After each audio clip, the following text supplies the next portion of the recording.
I have read literally thousands of books on modern psychology, metaphysics, ancient magic, voodooism, yogism, theosophy, Christian Science, unity, truth, new thought, and many other dealings. It's what I call mind stuff.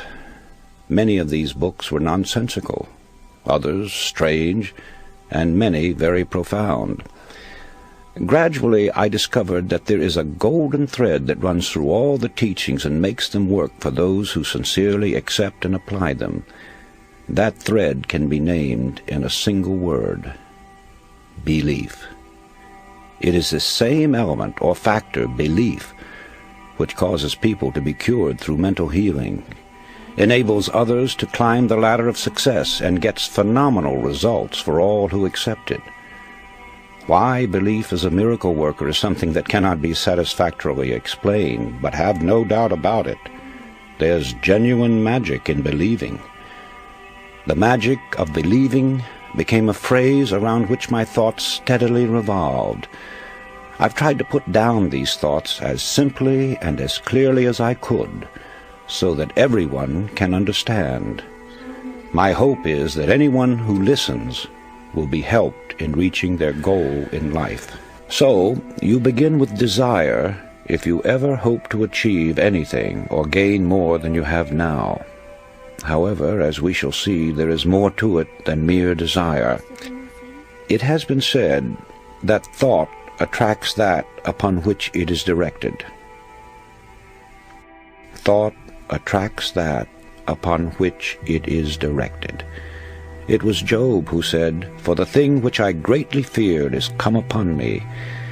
Our fearful thoughts are just as creative or just as magnetic in attracting troubles to us as are the constructive and positive ones in attracting positive results. So no matter what the character of the thought, it does create after its kind. When this sinks into a man's consciousness, he gets some inkling of the awe-inspiring power which is his to use. I cling to the theory that while thoughts do create and exercise control far beyond any limits yet known to man, they create only according to their pitch, intensity, emotional quality, depth of feeling, or vibratory plane. In other words, comparable to the wavelength and wattage of a radio station, thoughts have a creative or controlling force in the exact ratio of their constancy, intensity, and power. Let me try to clarify that. While many explanations have been offered, no one knows whether thought is a form of electrical energy or something else yet to be defined. But I have been an experimenter in that branch of electricity known as high frequency, pioneered by the great genius Nikola Tesla. And whenever I think of thought and its radiations and vibrations, I instinctively link them up with electricity and its phenomena.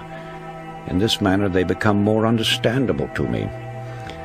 All persons living in high altitudes have felt and sometimes observed the electric spark resulting from walking across the room, then touching some metallic substance.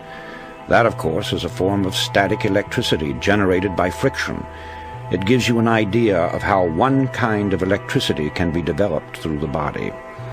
Sigmund Freud, the famous Austrian psychoanalyst, brought the world's attention to the hypothesis that there was a powerful force within us, an unilluminated part of the mind, separate from the conscious mind, constantly at work molding our thoughts, feelings, and actions. Others have called this division of our mental existence the soul. Some call it the superego, the inner power, the superconsciousness, the unconscious, the subconscious, and various other names. It isn't an organ or so-called physical matter such as we know the brain to be. Nevertheless, it is there, and from the beginning of recorded time, man has known that it exists. The ancients often referred to it as the spirit. Paracelsus called it the will. Others have called it the mind, an adjunct to the brain. Some have referred to it as conscience, the creator of the still, small voice within. Still others called it intelligence, and have asserted that it is a part of the supreme intelligence to which we are all linked. No matter what we call it, I prefer the word subconscious. It is recognized as the essence of life. and the limits of its powers are unknown. It never sleeps. It comes to our support in times of great trouble. It warns us of impending danger. Often it aids us in what seems impossible. It guides us in many ways, and when properly employed, performs so-called miracles.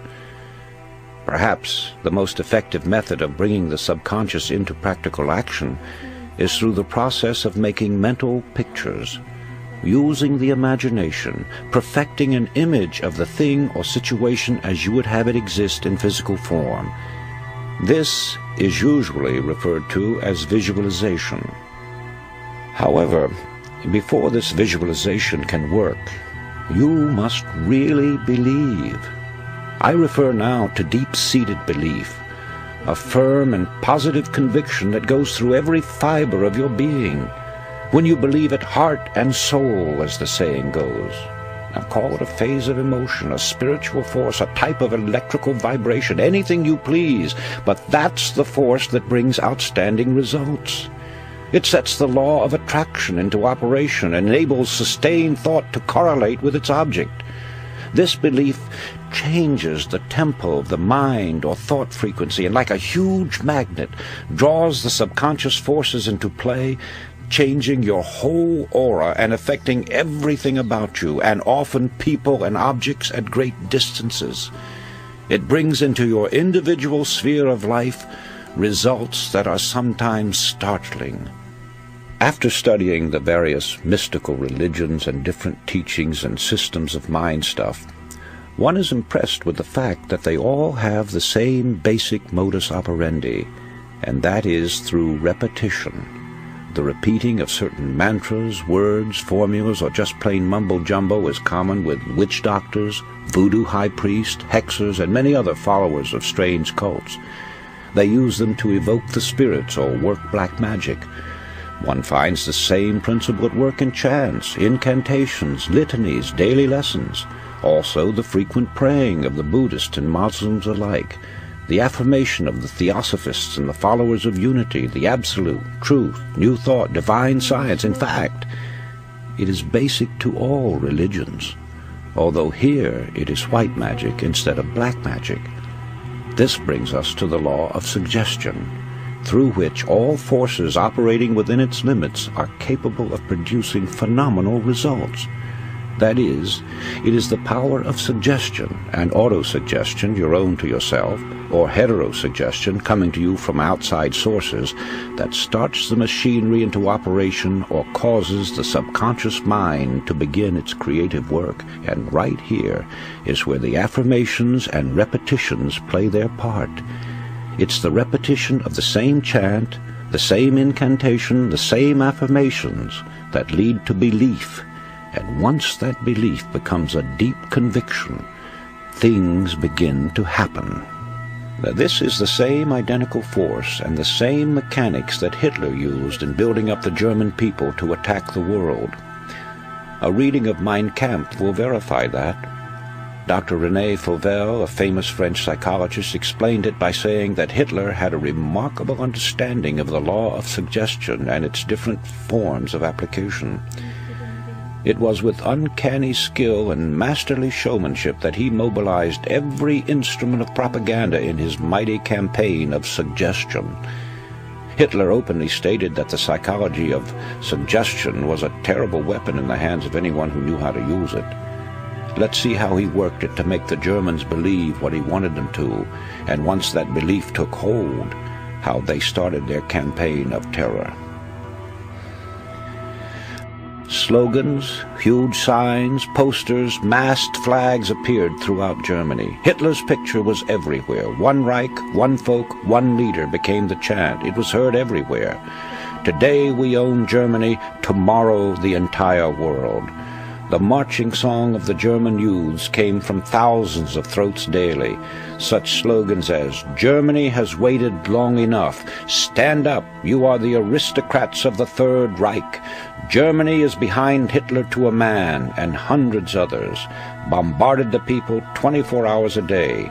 From billboards, sides of buildings, the radio and the press, Every time they moved, turned around, or spoke to one another, they got the idea that they were a superior race, and under the hypnotic influence of this belief, strengthened by repeated suggestion, they started out to prove it. Unfortunately for them, there were other nations who also had strong national beliefs that eventually became the means of bringing defeat to the Germans. I know that it is difficult for the average person who knows nothing of this subject to accept the idea that all is within. But surely the most materialistic person must realize that as far as he himself is concerned, nothing exists on the outside plane unless he has knowledge of it or unless it becomes fixed in his consciousness.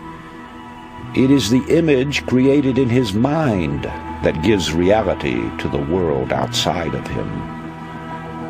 Happiness, sought by many and found by few, therefore is a matter entirely within ourselves.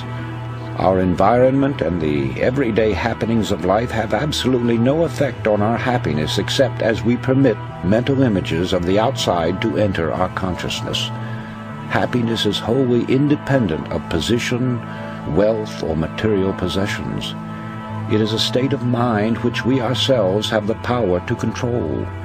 And that control lies with our thinking. Emerson said, "What is the hardest task in the world? To think." Obviously this is so when one considers that most of us are victims of mass thinking and feed upon suggestions from others. We all know that the law of cause and effect is inviolable. Yet how many of us ever pause to consider its workings?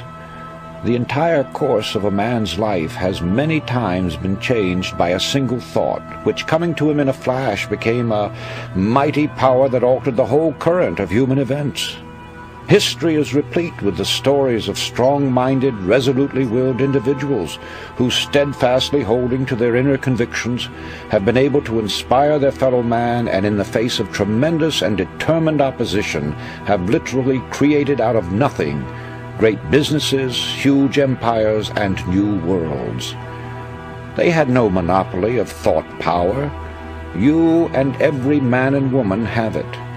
All you have to do is use it. You will then become the person you envisage in your imagination. Know yourself. Know your power. Faithfully use the cards and the mirror techniques, and you will get results far beyond your fondest expectations. Just believe that there is a genuine creative magic in believing, and magic there will be, for belief will supply the power which will enable you to succeed in everything you undertake. Back your belief with a resolute will, and you will become unconquerable. A master of men among men, yourself.